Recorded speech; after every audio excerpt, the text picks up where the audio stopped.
اور نہ ہی ہے کہ جتنی امریکا اور سوویت یونین کے درمیان ایک کولڈ وار تھی، یہ اس طرح کی کولڈ وار نہیں ہے. لیکن انفارچونیٹلی پچھلے 5-6 سال کے اندر امریکا کی طرف سے الزامات کا سلسلہ چین کے اوپر بہت زیادہ رہا.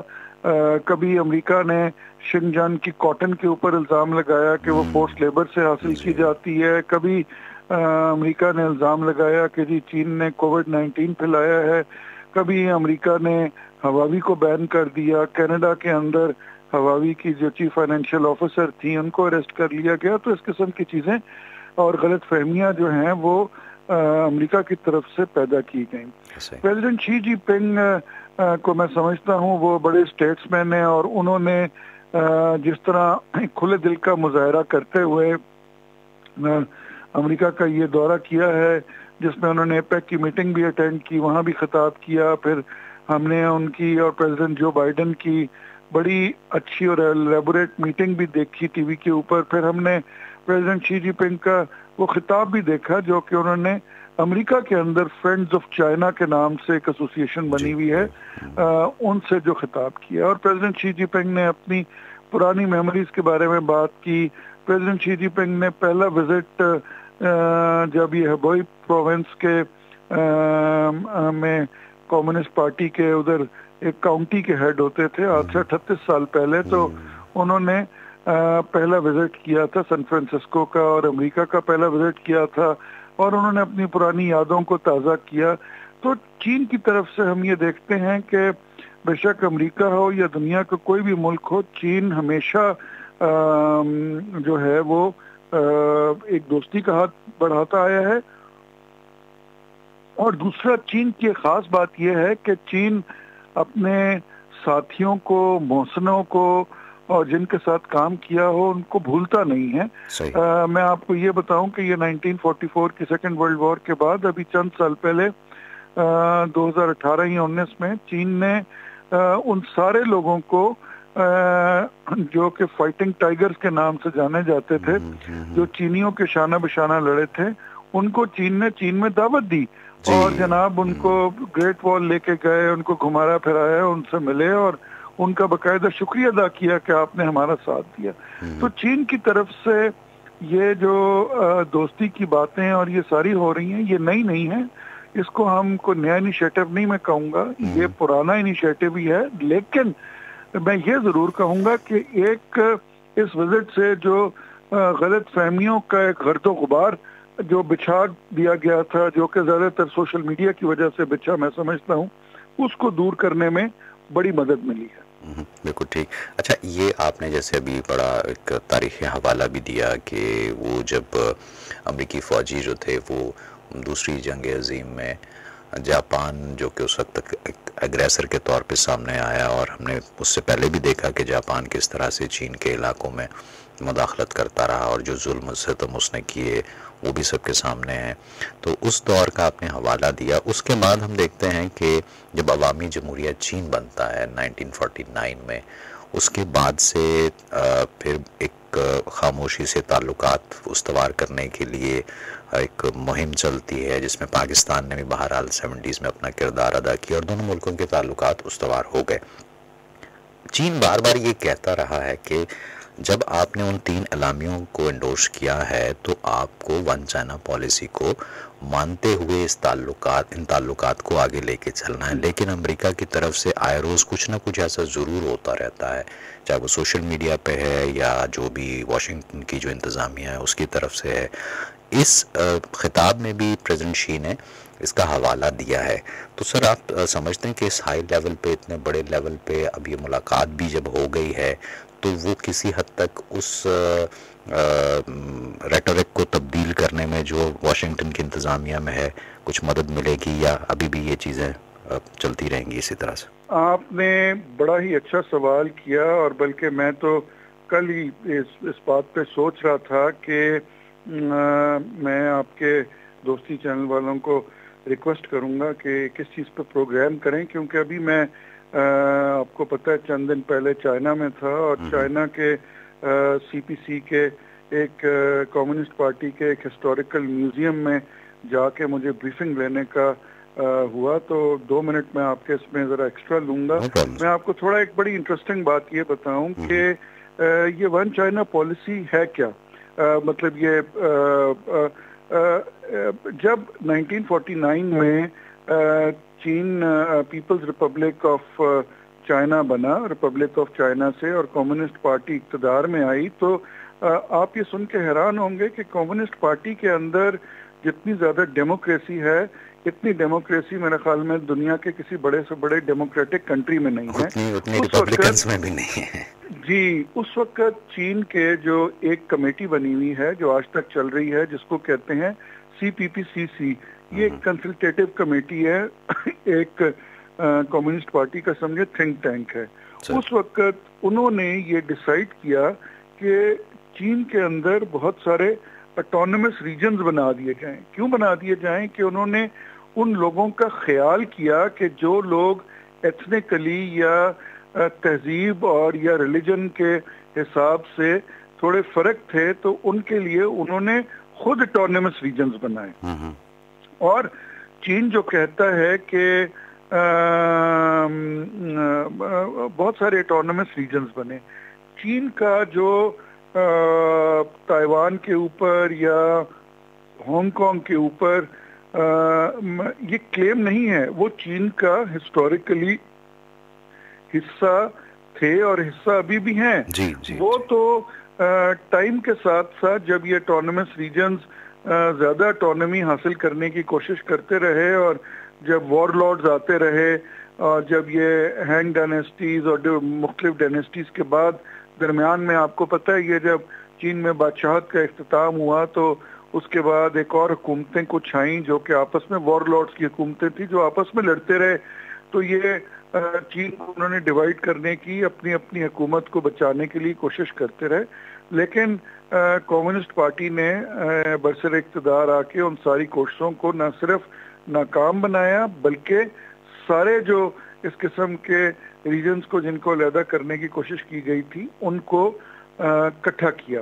تو اس بات میں تو بالکل ایبسولوٹلی کسی کو کوئی شک نہیں ہونا چاہیے کہ چین چائنا کی جو ون چائنا پالیسی ہے وہ بالکل ٹھیک ہے اور وہ اس کے لیے حق بجانب ہے. پہلی بات. اب جب چین کہتا ہے one country and two governments, وہ کیوں کہتا ہے؟ وہ اس لیے کہتا ہے کہ چین ہر علاقے کے لوگوں کو اپنی اٹونمی دینا چاہتا ہے. اب ان کو ان کی تہذیب، تمدن، ان کے رہن سہن کے مطابق ان کو رہنے کی اور سہولیات دینا چاہتا ہے. تو اسی لیے جو ہانگ کانگ کے لوگ ہیں، جب چین نے یہ دیکھا کہ جی ہانگ کانگ کے لوگ زیادہ تجارت کو پسند کرتے ہیں، کیونکہ ہانگ کانگ ایک چھوٹا سا آئیلینڈ ہے، وہاں پہ تجارت کی تجارت ہے، اس کے علاوہ تو وہاں پہ کچھ بھی نہیں ہے. تو چین نے وہاں پہ ان لوگوں کی خواہشات کو مد نظر رکھتے ہوئے اس حکومت کو کنٹینیو کرنے کی اجازت دے دی. اب اس کا یہ مطلب نہیں ہے کہ جی وہ کوئی علیحدہ ملک بن جائے گا، یہ ہو جائے گا. میں تو اس میں سمجھتا ہوں کہ یہ کمیونسٹ پارٹی کا بڑا پن ہے. کیا امریکہ کی اس ٹائم پہ 52 یا جتنی بھی سٹیٹس ہیں، کل کو کوئی سٹیٹ کہتا ہے کہ جی میں نے یہ کام کرنا ہے، تو کیا جو یونائٹڈ اسٹیٹس آف امریکہ ہے نا جی، وہ بھی تو بیسیکلی بہت ساری ریاستوں کا مجموعہ ہے نا. جی اور وہاں پہ مختلف ریاستوں کے مختلف قوانین ہیں جو کہ ایک سے دوسرے میں نہیں جاتے. تو اب اگر کل کو کوئی یہ کہے کہ جی یہ فلانی ریاست جو ہے یہ فلانے لا کو تو مانتی نہیں ہے، اس کا مطلب یہ کہ علیحدہ ملک بن گئی ہے، وہاں پہ آپ یہ بات کرتے نہیں ہیں، یہاں پہ آپ یہ بات کرنی شروع کر دیتے ہیں. تو یہ میں اس میں سمجھتا ہوں کہ چینی پریزیڈنٹ نے اس بات کو بالکل کلیئر تو کر دیا ہے. لیکن اگر امریکہ کی طرف سے دیکھا جائے تو امریکہ کو اس ریجن کے اندر ایک ڈیسٹیبلٹی جو ہے وہ سوٹ کرتی ہے. کیوں سوٹ کرتی ہے؟ کیونکہ امریکہ کی سب سے بڑی انڈسٹری کیا ہے؟ امریکہ کی سب سے بڑی اس وقت جو انڈسٹری ہے وہ ڈیفنس انڈسٹری ہے. اگر ملک میں آج جنگیں ختم ہو جائیں تو امریکہ کے پاس تو کچھ بیچنے کے لیے چیز ہی نہیں ہے، کیونکہ سارے امریکن تو جو کپڑے پہنتے ہیں وہ تو میڈ ان چائنا کپڑے پہنتے ہیں، وہ جوتے جو پہنتے ہیں وہ بھی میڈ ان چائنا ہیں، وہ جو اپنے گھروں کے لیے سامان خریدتے ہیں وہ بھی میڈ ان چائنا ہے، شیمپو خریدتے ہیں وہ بھی میڈ ان چائنا، جو فون استعمال کرتے ہیں جو فون استعمال کرتے ہیں وہ جو آئی فون جو کہ بڑے مہنگے ترین دنیا کے فون ہیں، اور جب وہ بڑے ان کو پراؤڈلی استعمال کرتے ہیں، وہ بھی چائنا سے بن کے آیا ہوتا ہے، بیٹری بھی چائنا سے بن کے آئی ہوتی ہے. تو امریکہ کا اس وقت جو سروائیول ہے، یا امریکہ کی جو اس ٹائم پہ سب سے بڑی انڈسٹری ہے، وہ نہ کاٹن ہے، وہ نہ کلودنگ ہے، نہ جینز بنانے کی ہے، نہ کچھ اور ہے، نہ وہ کارن فلیکس بنانے کی انڈسٹری ہے، وہ صرف اور صرف ڈیفنس انڈسٹری ہے. ہم نے دیکھا کس طرح امریکہ میں 20 سال افغانستان میں گزارے، اربوں روپیہ امریکہ نے میڈل ایسٹ والوں سے اور یورپ والوں سے لیا، اور اپنی ڈیفنس انڈسٹری کو انہوں نے بہت آگے تک لے گئے. پھر جس دن وہ فارغ ہوتے ہیں، افغانستان سے نکلتے ہیں، 15 اگست 2021 کو نکلتے ہیں، ساتھ ہی وہ یوکرین کی طرف ان کا جھکاؤ ہوتا ہے. وہ یوکرین میں جو ایک ان کے صدر صاحب ہیں، جو پہلے ایک وہ کامیڈی موویز کے ایکٹر ہوتے تھے، ان کو انہوں نے استعمال کر کے وہاں پہ جنگ چھیڑ دی ہے. اور اب میں سمجھتا ہوں کہ اس کے بعد امریکہ کا پورا زور ہوگا کہ کسی طرح تائیوان کے لوگوں کو پمپ کیا جائے اور تائیوان کے اندر کوئی ڈسٹیبلٹی کریٹ کی جائے. تو امریکہ کیا یہ روش چھوڑے گا؟ وہ نہیں چھوڑے گا. وجہ یہ کہ امریکہ کی جو سب سے بڑی ڈیفنس انڈسٹری ہے، اور امریکہ کا جو اس ٹائم پہ سب سے بڑا ریونیو کلیکشن میکنزم ہے، وہ ڈیفنس انڈسٹری کے اوپر ہے. بالکل ٹھیک. اچھا خالد صاحب، ایک چھوٹا سا بریک ہے، بریک سے جب واپس آتے ہیں تو پھر گفتگو کو یہیں سے شروع کرتے ہیں. جی پروگرام آپ تک پہنچ رہا ہے. جی ہم قدم مجھے کہتے ہیں ناصر محمود خان ہمارے ساتھ ٹیلی فون لائن پہ موجود ہیں، سینئر تجزیہ کار خالد تیمور صاحب. ملتے ہیں ایک چھوٹے سے بریک کے بعد. جی FM 98 دوستی چینل کے اسلام آباد اسٹوڈیو سے آواز آپ تک پہنچ رہی ہے ناصر محمود خان کی، اور پروگرام آپ سن رہے ہیں ہم قدم. ہمارے ساتھ ٹیلی فون لائن پہ موجود ہیں سینئر تجزیہ کار خالد تیمور صاحب. بات ہم کر رہے ہیں امریکہ اور چین کے تعلقات کے حوالے سے، کہ ابھی یہ جو تازہ ترین ملاقات ہوئی ہے دونوں ملکوں کے صدور کی، اور صدر شی جو ہیں وہ بنفس نفیس امریکہ تشریف لے گئے، اور وہاں پہ پھر ان کی ملاقات بھی ہوئی. ایک دو فورمز پہ انہوں نے بہت اہم فورمز پہ لوگوں سے ملاقات کی، خطاب بھی کیا، اور ایک تاریخی حوالہ بھی دیا خالد تیمور صاحب نے کہ دونوں ملکوں کے جو تعلقات ہیں ان کی تاریخی نوعیت کیا رہی ہے. سر ان ساری چیزوں کو اگر ہم دیکھتے ہیں تو آپ سمجھتے ہیں، جیسے بھی آپ نے بتایا کہ ایک تو معاملہ امریکہ کا یہ ہے کہ وہ اس خطے میں عدم استحکام چاہتا ہے، کیونکہ اس کا سودا تبھی بکتا ہے کہ اگر کانفلکٹس رہتے ہیں، کوئی ہلچل جو ہے اس طرح کی مچی رہتی ہے، کوئی بدامنی رہتی ہے، وہ ساری چیزیں ہیں. ادروائز اس کے پاس دوسرا کوئی ایسا معاملہ ہے نہیں، تو وہ اپنے ملٹری انڈسٹریل کمپلیکس جو ہیں اس کو تقویت دینے کے لیے یہ کام وہ کرتا رہے گا. تو اس تناظر میں آپ سمجھتے ہیں کہ دونوں ملکوں کے تعلقات جو ہیں وہ کس نوعیت کے ہوں گے؟ کیا فورسی کر رہے ہیں آپ؟ جی یہ بڑا انٹرسٹنگ آپ کا کوشچن اس طرح ہے کہ یہ جو ٹائم فریم ہے جس میں پریزیڈنٹ شی جی پنگ کی میٹنگ ہوئی ہے جو بائیڈن سے، اس پہ اگر آپ غور کریں تو چائنا کے اور پریزیڈنٹ شی جی پنگ کے حوالے سے دیکھیں تو پریزیڈنٹ شی جی پنگ کا تیسرا ٹینیور شروع ہوا ہے. یہ بات بڑی غور طلب ہے. جی جی. اور جو بائیڈن صاحب نے جب ملاقات کی ہے شی جی پنگ سے پچھلے 3 سال تو ان کو خیال نہیں آیا، وہ بڑے مصروف رہے. تو ابھی جب انہوں نے ملاقات کی ہے تو ان کا ٹینیور ختم ہونے والا ہے.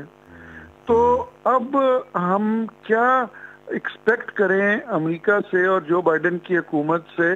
میں یہ سمجھتا ہوں کہ پریزیڈنٹ جو بائیڈن صاحب جو ہیں اس میٹنگ کو استعمال کریں گے اپنی آنے والی جو انہوں نے اپنی پریزیڈنشل کیمپین ابھی شروع کرنی ہے دوبارہ، کیونکہ انہوں نے اس خواہش کا اظہار کیا ہے کہ وہ دوبارہ الیکشن لڑنا چاہتے ہیں امریکہ کے صدر کا. تو اس میٹنگ کو وہ اپنے الیکشن کیمپین میں اس طرح استعمال کریں گے. وہ کہیں گے دیکھو جی ٹرمپ نے اور باقی لوگوں نے تو چین کے ساتھ ایک جنگ کرنے کی کوشش کی تو میں نے دوستی کا ہاتھ بڑھایا. تو امریکہ کے اندر آپ کو پتہ ہے کہ ان کی جو حکومتیں ہوتی ہیں وہ ٹائمنگ کو دیکھتی ہیں. اب جب ایک حکومت ختم ہونے والی ہے، اس کا آخری سال ہے، اس میں وہ کیا نیا انیشیٹو شروع کریں گے؟ اور اگر کوئی نیا انیشیٹو شروع کریں گے بھی، مطلب اگر بائیڈن صاحب کو اتنا تھا چین کے ساتھ تعلقات بنانے کا، تو جب وہ صدر بنے تھے اس ٹائم پہ وہ چین کی طرف ہاتھ بڑھا سکتے تھے. سوری آپ کی بات کرتی ہے، اس وقت تو ہم نے یہ دیکھا تھا کہ اگر ایک طرف ٹرمپ جو ہے وہ چین کو ملائن کرتے ہوئے یا اپنی جو ان کی پوری کیمپین تھی اس پہ وہ چین کو ہی اس پہ دشنام ترازی وہ کرتے ہمیں نظر آئے، تو وہیں پہ بائیڈن جو ہے ان کا بڑا سافٹ کارنر رہا چین کی طرف، لیکن پتہ نہیں پھر کیا ہوا. لیکن چیف کی چین کی طرف سافٹ کارنر تو رہا، لیکن آپ مجھے بتائیں کہ بائیڈن صاحب کو as president of United States کیا چینی صدر کو انوائٹ کرنے میں 3 سال لگے؟ جی میں وہی پوچھنا چاہ رہا ہوں. جی تو امریکہ کی طرف سے تو میں نہیں سمجھتا کہ یہ ایک ڈپلومیٹک ایفرٹ سے یا ایک ڈپلومیٹک جس کو کہتے ہیں نا کاسمیٹک افیکٹ سے زیادہ امریکہ اس میں آگے بڑھے گا. وجہ یہ ہے کہ ابھی دیکھیں یہ نومبر کا مہینہ چل رہا ہے اور اگلے سال نومبر میں وہاں پہ پریزیڈنشل الیکشن ہے 2024 میں ووٹنگ ہوگی اور جنوری 2025 میں نیا صدر جو بھی ہوگا وہ لے گا. تو پریکٹیکلی اس اگلے 2 مہینے کے بعد جنوری سے پریزیڈنٹ جو بائیڈن، کیونکہ امریکہ میں الیکشن پروسیس بڑا لمبا ہوتا ہے، پہلے پرائمریز ہوتی ہیں اور اس کے بعد پھر وہ ہوتا ہے، تو جو بائیڈن اب آپ دیکھیں گے کہ چینی صدر کے ساتھ اس میٹنگ کو اور اس دعوت کو جو ہے وہ اپنی پولیٹیکل تقریروں میں استعمال کریں گے. ویئرز چین جو ہے آپ کو پتہ ہے چینی سیاست اس قسم کی ہے. چینی سیاست بڑی ٹریڈیشنل سیاست ہوتی ہے، بڑی انٹرنل سیاست ہوتی ہے. وہ کسی ملک کے ساتھ تعلقات اچھے ہوں یا برے ہوں اس کا ان کی انٹرنل سیاست پہ کوئی اثر نہیں پڑتا. چین کے اندر سیاسی طور پہ وہی بندہ خاص طور پہ کمیونسٹ پارٹی کے آنے کے بعد سے وہی سیاستدان وہی بندہ کامیاب ہے چین کے اندر جو کہ چینی عوام کے لیے کچھ کرے. ویئرز امریکہ کے اندر یہ ہے کہ امریکہ کے اندر جو الیکشن لڑا جاتا ہے وہ فورن پالیسی پہ لڑا جاتا ہے کہ جو صدر جو ہے جب الیکشن لڑتا ہے وہ بیسیکلی امریکن لوگوں کے آگے اپنی فورن پالیسی رکھتا ہے، اور چین کے آگے فورن پالیسی لوگوں کے آگے نہیں رکھی جاتی. چین کے آگے آپ نے لوگوں کے لیے کیا کام کیا ہے وہ رکھا جاتا ہے. تو یہ ایک میجر فرق ہے دونوں ملکوں کے اندر. تو میں یہ سمجھتا ہوں کہ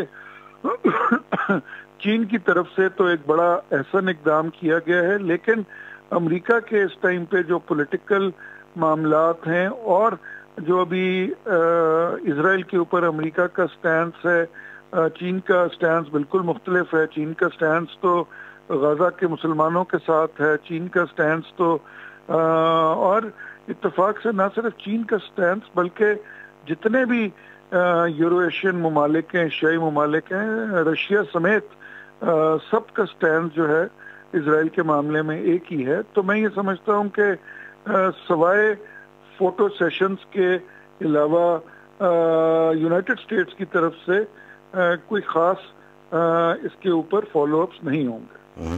اچھا تو خالد صاحب دیکھیں ہاکش کمیونٹیز یہ تو ساری دنیا میں پائی جاتی ہیں. وہ ایک طبقہ ایک ایسا ہوتا ہے، ایک حلقہ ایسا ہوتا ہے کہ جنہوں نے چاہے کچھ بھی ہو جائے انہوں نے بس اسی طرح کی ڈراؤنی باتیں بھی کرنی ہوتی ہیں کہ جی بس نہیں، یہ اگر دوسرا ملک جو ہے وہ اس کو طاقت مل گئی تو ہمیں کھا جائے گا اور ہمیں اس کو روکنا ہے، اور ساری چیزیں ہمیں ہر سوسائٹی میں ملتی ہیں.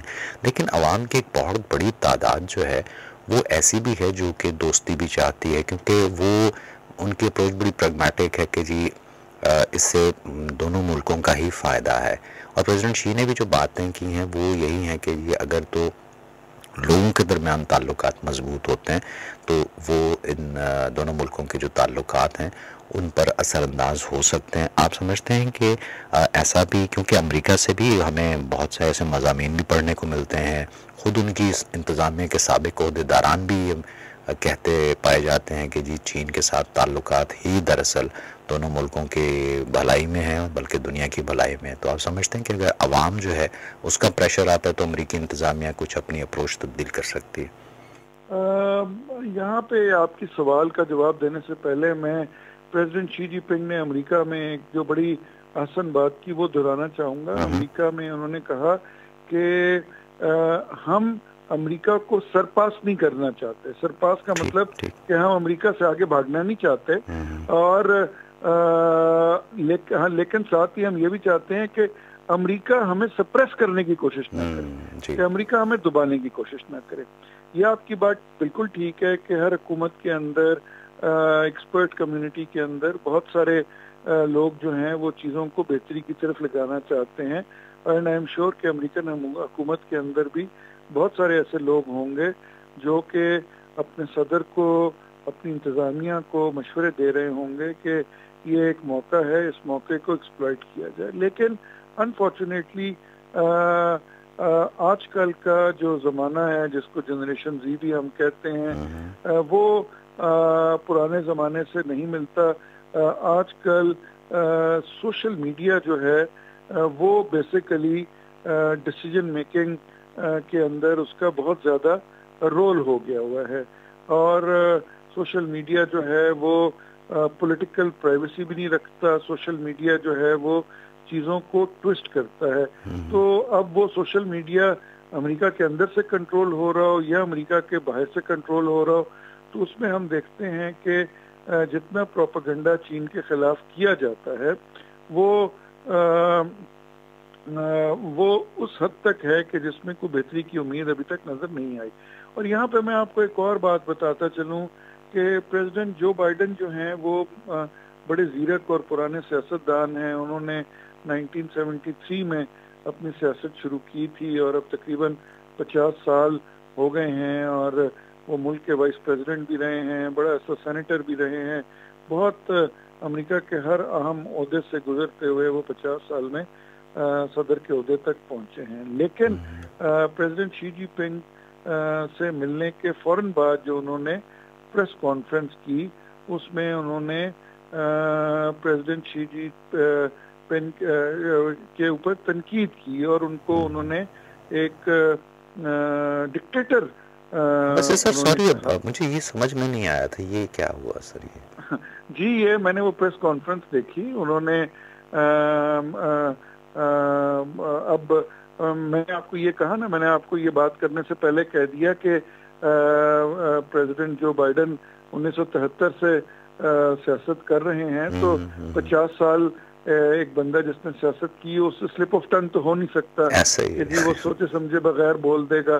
تو اگر ایک امریکہ کا صدر جو ہے وہ ایک اپنے مہمان سے مل کے ایک کمرے سے نکل کے دوسرے کمرے میں جاتا ہے اور ادھر جا کے مہمان کو کرٹیسائز کرنا شروع کر دیتا ہے یا مہمان کے بارے میں کوئی ان ڈپلومیٹک لینگویج استعمال کرتا ہے, تو اسی لفظوں کے چناؤ سے پتہ چل جاتا ہے کہ وہ کتنے نان سیریس ہیں.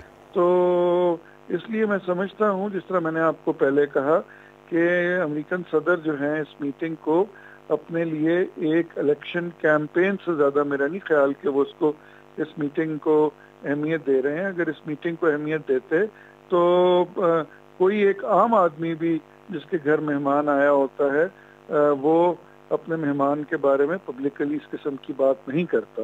اور پریزیڈنٹ جو بائیڈن جیسے سیاستدان جو کہ 50 سال سے سیاست کے اندر ہیں, ان کو یہ بات نہیں زیب دیتی تھی کہ وہ اس قسم کی بات کرتے. بالکل ٹھیک. اچھا سر, یہ تو اب ہم اس کو ایک طرف رکھتے ہیں کہ امریکہ کے ساتھ جو تعلقات ہیں, کیونکہ ہمیں یہ تو بہت اچھے طریقے سے پتہ ہے اور تاریخ بھی گواہ ہے حالیہ برسوں میں جو پریزیڈنٹ شی کی قائدانہ صلاحیتیں ہیں کہ کس طرح سے وہ دنیا کو ایک ساتھ ترقی کے سفر پہ گامزن کرنے کے لیے کوشاں نظر آتے ہیں, وہ سب کے سامنے ہے. اور ابھی 10 سال جو پورے ہوئے ہیں بیلٹ اینڈ روڈ انیشیٹو کے, اس پہ بھی آپ نے بھی بڑی سیر حاصل انداز سے ہمیں بتایا بھی, سمجھایا بھی, چونکہ آپ خود یہ سب کچھ دیکھ کے بھی آئے وہاں پہ. اب سر ہم یہاں تھوڑا سا یہ دیکھنا چاہیں گے, سمجھنا چاہیں گے کہ پریزیڈنٹ شی جن پنگ کو ایز اے گلوبل لیڈر جب ہم دیکھتے ہیں, ہم رکھ دیتے ہیں جو بائیڈن کو بھی ایک طرف اور امریکہ کو بھی ایک طرف, کیونکہ دیکھیے جو چیز جتنی 10 سالوں میں جو ترقی ہوئی ہے, 10 سالوں میں جو چیزیں سامنے آئی ہیں, اس نے بہرحال شی جن پنگ کے قد کو اور بڑا کر دیا ہے عالمی سطح پہ. آپ کیسے اس کو الیبریٹ کر سکیں گے سر؟ یہ آپ نے بڑی اچھی بات کی. پریزیڈنٹ شی جی پنگ کے قد کو ان 10 سالوں نے بڑا نہیں کیا, بلکہ میں سمجھتا ہوں کہ اس سے پہلے بھی وہ جب وزیر اعظم رہے چائنا کے اور کچھ صوبوں کے گورنر وغیرہ رہے، اس وقت بھی جو انہوں نے چائنا کے اندر جو پالیسی رکھی وہ ایک بڑی آؤٹ اسٹینڈنگ لیڈر اور اسٹیٹس مین کی تھی. اور بہرحال پچھلے 10 سال جو تھے وہ بہت آئیڈیل رہے چائنا کے اندر، اور چائنا کے اندر پچھلے 10-15 سال کے اندر جو ترقی کی رفتار رہی وہ اتنی تیز رہی کہ جس پہ چائنا کی عام پبلک خود حیران ہے. میں ابھی پچھلے دنوں جب چائنا میں تھا تو مجھے بہت سارے شہروں میں جانے کا اتفاق ہوا، تو وہاں پہ میں نے کافی لوگوں کو یہ کمنٹ دیا کہ ایسے لگتا ہے کہ کسی نے پورا چائنا ایک سرے سے دوسرے سرے تک، جو کہ دنیا کے بڑے ترین ملکوں میں ایک ہے، پورا چائنا نیا بنا دیا. اور واقعی یہ بات ہے، آپ چھوٹے سے چھوٹے گاؤں میں چلے جائیں، آپ بڑے سے بڑے شہر میں چلے جائیں، ہر چیز بالکل نئی بنی ہوئی اور ایسے لگتی ہے کہ جس طرح کل ہی تیار ہوئی ہے. تو پورے چائنا میں جو ترقی کا سفر ہے وہ بڑا سائملٹینیسلی رہا، اور میں سمجھتا ہوں کہ پریزیڈنٹ شی جی پنگ کی جو صلاحیتیں ہیں اور وہ ہیں، میں نے تو پہلے بھی کئی مواقع میں ایون برسلز کے اندر جا کے اور یورپ کے اندر جا کے بھی کہا، ان کو یہی کوشچن کیا ہے کہ جی آپ لوگوں کا نوبل پرائز دینے کا کیا کرائٹیریا ہے، کہ اگر پریزیڈنٹ شی جی پنگ آپ کے نوبل پرائز دینے کے کرائٹیریا پہ پورا نہیں اترتے تو اس کا مطلب کہ آپ کا نوبل پرائز دینے کا کرائٹیریا ہی فلاڈ ہے. تو پریزیڈنٹ شی جی پنگ کی سیاست، پریزیڈنٹ شی جی پنگ کی فراست، پریزیڈنٹ شی جی پنگ کا forward thinking, he is basically a forward thinking leader. وہ آج یا کل کا نہیں سوچتے، وہ آج سے 5 سال اور 10 سال کے بعد کا سوچتے ہیں. اور میں یہ سمجھتا ہوں کہ دنیا میں اس قسم کے لیڈرز جو ہیں وہ بالکل ناپید ہو چکے ہوئے ہیں، کیونکہ ہمارے ہاں کوئی بھی سیاستدان، کوئی بھی لیڈر جو آتا ہے اس کی کوشش یہ ہوتی ہے کہ میں کچھ ایسا کروں کہ میرے ٹینیور کے اندر اندر ہی اس کا رزلٹ سامنے آ جائے. لیکن پریزیڈنٹ شی جی پنگ کا جو پوائنٹ آف ویو ہے وہ کچھ دنیا کے لیے ایسا کر رہے ہیں، میں بھی ان کے جانے کے بعد بھی رہتی دنیا تک ان کا نام رہے گا کہ انہوں نے جو انیشیٹو لیا بیلٹ اینڈ روڈ کا. تو میں یہ سمجھتا ہوں کہ پریزیڈنٹ شی جی پنگ کو کسی ایوارڈ کی ضرورت نہیں ہے.